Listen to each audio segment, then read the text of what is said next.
Welcome to Aparna embroideries. సారీలో blouse అయితే cut చేసాము. ఫ్రేమ్కి ఫిట్ చేసుకుంటున్నాము. 4 సైడ్స్ ఇలా క్లిప్స్ యాడ్ చేసుకోవాలండి. ఇవేంటంటే ఇవి ఐరన్ క్లిప్స్ కదా, మనకి సారీ డ్యామేజ్ అవ్వకుండా సపోర్ట్గా పేపర్స్ కానీ వేస్ట్ క్లాత్ కానీ ఇలా ఫిట్ చేసుకోవాలి. మనం మ్యాక్సిమం డ్యామేజ్ అవ్వదు, అంటే డ్యామేజ్ అవ్వకుండా జాగ్రత్త కోసం ఇలా యాడ్ చేసుకుంటున్నాము. మనకి ఏమన్నా కొంచెం డ్యామేజ్ అయినా ఏంటంటే అది వేస్ట్లోకే పోయిద్ది. మనకి కటింగ్ ఎక్కడైతే మనకి బ్లౌజ్ పీస్కి పార్ట్స్ అవసరమో ఆ పార్ట్ అయితే డ్యామేజ్ అవ్వదండి. ఏంటంటే బోత్ హ్యాండ్స్ ఈ పార్ట్లో వచ్చేస్తాయి. సో మనం సేఫ్టీ పర్పస్ పెట్టుకుంటున్నాం అంతే. క్లిప్స్ ఎలా యాడ్ చేస్తామో క్లిప్ చూపిస్తాను మీకు.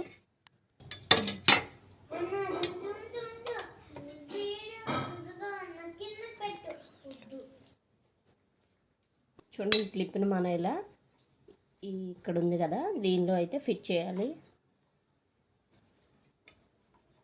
కొంచెం క్లాత్ ఫిట్గా ఉన్నట్టు చూసుకోవాలండి, అప్పుడైతే మనకు వర్క్ డిస్టర్బెన్స్ అవ్వకుండా ఉంటుంది. క్లాత్ ఏమైనా లూజ్గా ఉందంటే మనం వర్క్ వేసేటప్పుడు అయితే పర్ఫెక్ట్గా రాదు. ఫిట్గా ఉందా లేదో చూసుకొని మనం క్లిప్ ఫిట్ చేయాలి.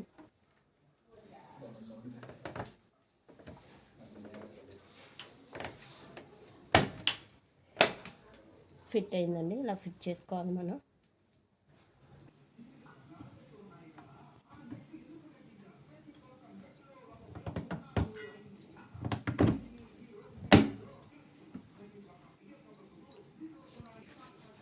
ఫోర్ సైడ్స్ ఇలా క్లిప్స్తో అటాచ్ చేసుకోవాలండి క్లాత్ని, అప్పుడు ఫిట్గా ఉంటుంది. మనం వేసే వర్క్ కూడా పర్ఫెక్ట్గా వచ్చింది.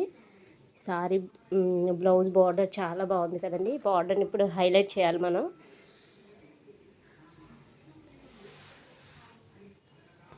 ఫోర్ సైడ్స్ క్లిప్స్ అటాచ్ చేశాను. ఈ వేస్ట్ క్లాత్ని నీట్గా, వేస్ట్ ఏం కాదు, నెక్స్ట్ ఫ్రంట్ పార్ట్ అటాచ్ చేయాలి. ఆ క్లాత్ నీట్గా మనం ఏదైతే వర్క్ రన్ అవుతుందో ఆ పార్ట్ పైకి రాకుండా నీట్గా ఫోల్డ్ చేసుకోవాలి. ఓవరాల్గా మనం ఇలా ఫిట్ చేసుకోవాలండి.